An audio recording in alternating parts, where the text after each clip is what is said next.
God guides in many ways. Sometimes certain areas of the country you get better directions than others. And I was talking to somebody from Nova Scotia the other day, and we were discussing some of the differences. And, up here, if you were to ask somebody for directions, they'd probably say, well, you go 3 blocks this way and turn right, and then you go 2 blocks that way and turn left, and then you go up around the curve and, to get directions. And down in Nova Scotia, they'd be more likely to say, well, I'll show you, just follow me, I'll take you to that place, wherever it might happen to be. That's a lot better guidance than the other way, because some of us, by the time we made the second turn, we'd say, now which way do I go next? But if you're following somebody, if they're showing you the way, or if they say, well, hop in my car, I'll take you, that's kind of the down east way of doing things. It's good to have a good guide to show us the way along. And one of the things that is said about the Holy Spirit is that He is our guide. We've been looking the last few weeks as we've considered Jesus' introduction of the Holy Spirit, as He was going to come at Pentecost in a special way to be with us. And we looked at Him abiding with us, that the Holy Spirit is always with us to be there as our companion, our strength, our help. And then we looked at the fact that He's our teacher. And last week we looked at the fact that He points us to Jesus all the time. And today we want to look at Him as a guide. So in verse 13 there, Jesus says that, howbeit when He, the Spirit of truth, is come, He will guide you into all truth. He will guide you. Not just tell you where to go, not just give you a lot of the directions, not like giving the 10 Commandments. Nothing wrong with the 10 Commandments, but it's one thing to give the 10 Commandments and say, no, this is how you should live, these are the rules, but it's a lot different thing to be able to follow them. And the Holy Spirit comes as that guide, not only to tell us how we should live as Christians, but to guide us along through life. We need help. We need guidance. And Jesus promised a guide. There are many offers of guidance, of course, in this life. Some professionally, or supposedly professional, that can tell us what we ought to do and how things are to be. We're hearing a lot of that all the time on the news. Every day the health department is giving us so-called professional guidance and constantly changing it. At first it was the germs get on surfaces, and so you need to keep them all clean so that you won't pick up something off the surface. Well, of course, we're still having to do that, but they've discovered now that it's airborne. It's not on the surface anyway. It's an airborne thing, and these professional ideas keep changing, and that's not only in that area, it's in so many areas, but sometimes we do need professional guidance, but it's not always as reliable as we might like. And some guidance is very self-seeking. People will tell you you should do a certain thing because it benefits them. They're looking out to what helps them. Self-seeking guidance. And of course, the greatest guidance of all is in the coffee shops, isn't it? Used to be the barber shop where you got all the information in the world, solved all the problems. But it seems to be the coffee shop now where you get all the solutions to everything. Well, I'm being a bit facetious there, but guidance is available, but some of it isn't too good, and often it can be very confusing to us. We don't need to be more confused. We need to be clear of that, and the Holy Spirit is the one who gives us direct guidance, and we don't have to be confused by people's ideas. We can depend upon the Holy Spirit. Jesus was about to leave. He says that in the 16th verse here. He says, "A little while, and ye shall not see me." He had been with his disciples. He had been guiding them. He had been showing them the way. They'd walked and talked with him. What a wonderful experience they must have had for those 3 years as they walked and talked and pretty well lived together there. And they had that close fellowship, and any questions that came up, Jesus was right there to show them the way. But now he wasn't going to be with them. But he says, that's all right. I'm not going to leave you comfortless. I'm going to send the Holy Spirit, and he is going to be your guide. Just as you've been able to follow me through these the days, about 3 years, so you can follow him. The Holy Spirit will be there to guide you along. It's good to have a good guide. And Jesus leaves us a guide to show us the way through the tangles of this life. And life can get pretty tangled up sometimes, can't it? And we need that direction. So when Jesus was leaving, he would prepare for their direction and for ours. He would send the Holy Spirit to be with us. He is one dependable guide. It says there, he will guide you into all truth. The truth that we need. Not a lot of falsehood, not a lot of guesswork, not a lot of just personal opinions, but he would guide you into all truth. We can depend on the Holy Spirit to do that. He is the Spirit of truth, guides us into truth along life's journey.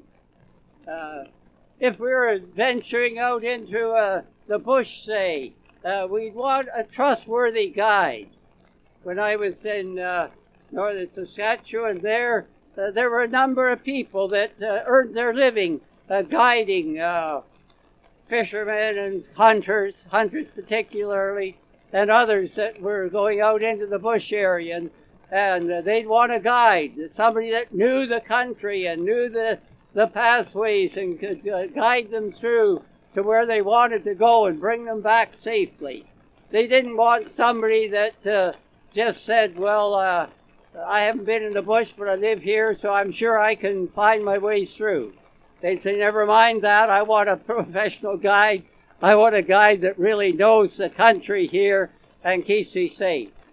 I remember down, maybe you've read some of Canadian history doesn't get around too much sometimes, but there's a story of a book was written of a woman's way through the Labrador, when a lady by the name of Mrs. Hubbard made a trip from the southern part of Labrador right up to the northern part. They were exploring it and mapping out the country in the early days. And her husband had set out to do this, but it hadn't worked out for him. He hadn't followed his guide too well, and he kind of debated and taken some of his own turns, and they got off track. And the result was he took longer, and they were running out of food, and he ended up freezing to death in the land. But his wife said, well, I'm going to pick up what my husband started and going to make this trip up. And she did it. But what was the difference? She had a good guide that was very dependable, and she depended on him. She let him make the decisions. I think she questioned him sometimes, but according to her book, but she always let the guide make the decision because he knew it. And the result was that they made it up to the destination and got the survey work done that they wanted to, because she followed the guide. Incidentally, when they were going up, they had a young fellow, I think he was late teens, but his last name was Blake. I will forget his first name now. But they took him along to help carry the things. And when I was in Labrador there, he was still living in Goose Bay. He was an elderly man at that time. but he was a very interesting person, and I remember him telling about going with Mrs. Hubbard and some of that trip. So what was the difference? She followed the guide.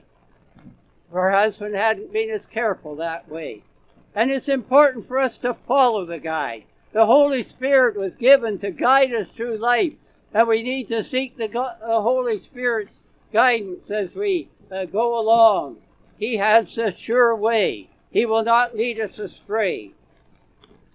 Every day, every move we make, every decision is a new venture. Times are never the same. You can't go back in time.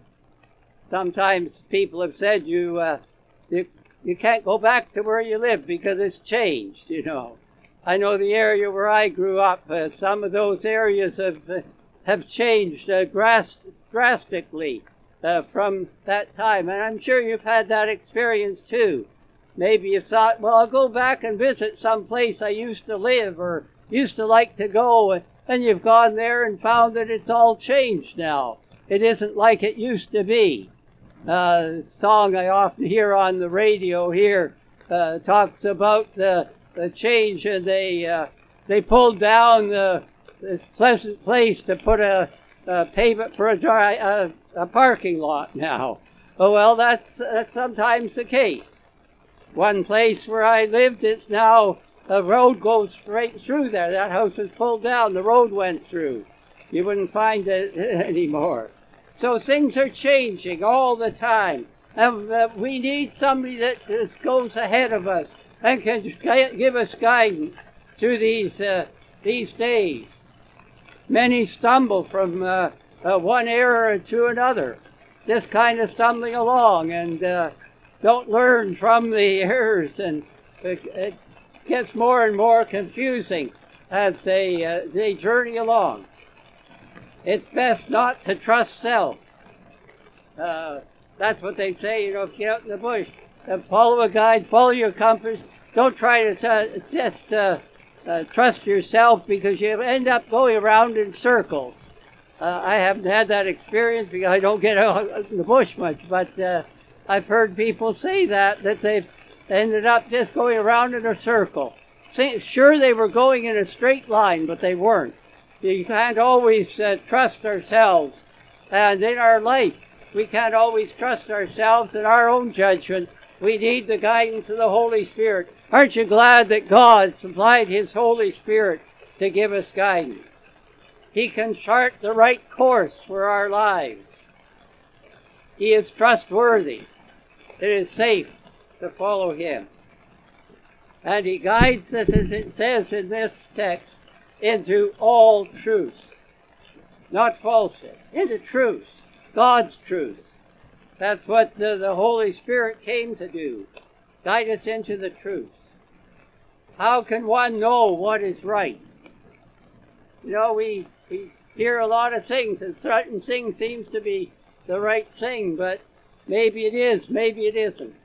But God knows the right way. He knows the truth. We sometimes feel like we're pulled in every direction. Oh, don't you hear that? And people say, well, you should do this, you should do that, you know. And some seem to feel that they have special guidance or authority, but it can often be the false way and gets us into problems sometimes. But God's Holy Spirit guides us into truth. We need to seek His guidance at all times. We won't know the truth until one lets Him guide. Not just a matter of knowing, but letting Him guide the way along. It's the truth. He gives the truth that God gives. Well, there's somebody prepared. I see a boat going by. Sorry for that diversion, but it caught my eye. The truth that God gives is always accurate. It's not just opinion. It's not just somebody's idea. It's sure. It's dependable. We need the truth. We can get all kinds of opinions. Everybody's got opinions. But God knows the truth. And God, the Holy Spirit, will guide us, he says, Jesus says, into all truth. He doesn't tell us everything at once. Sometimes that can be a problem, can't it? Somebody gives you a whole lot of instructions, and by the time they're finished, you can remember maybe the first sentence, and what was the rest of the instruction? I can't remember it. But we need a little bit at a time, as much as we can handle. And that's the way with the Holy Spirit. He just doesn't dump the whole bundle of truth upon us, but he reveals a little bit as we go along, step by step, in our journey of life.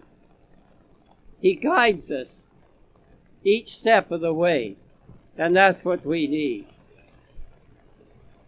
Are you letting the Holy Spirit guide you? Not just listening to a few words from him, but are you letting the Holy Spirit guide you day by day in the regular routine of life, all the details and the situations that you face? Let him guide you along.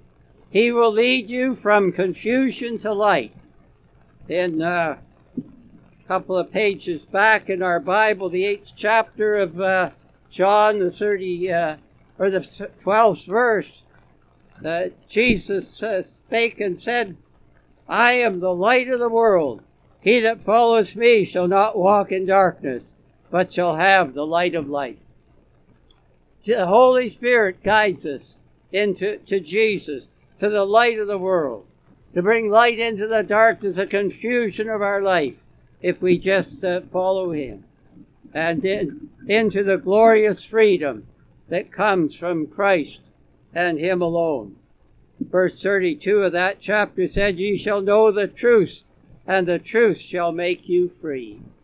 As the Holy Spirit guides us in truth, he gives us real freedom. Praise his name. It pays to follow the guidance of the Holy Spirit.